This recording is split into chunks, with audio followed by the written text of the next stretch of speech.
Semburan air disertai lumpur setinggi 1 meter digegerkan warga di kawasan Jembatan 10 Rawalumbu, Kota Bekasi, Jawa Barat.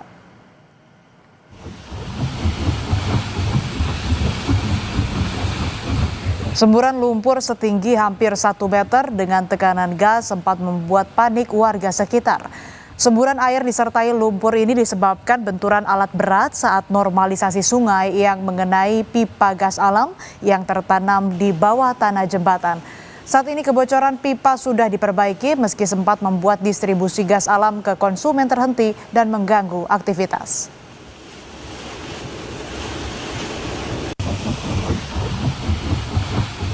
Sejauh ini alhamdulillah penanganan kita cukup baik dan cepat karena memang ini kan berhubungan dengan gas, jadi kita nggak bisa menurunkan waktu. Begitu kejadian kita langsung eksekusi. Kita kendalanya di air, begitu kita keruk airnya masuk lagi, keruk airnya masuk lagi.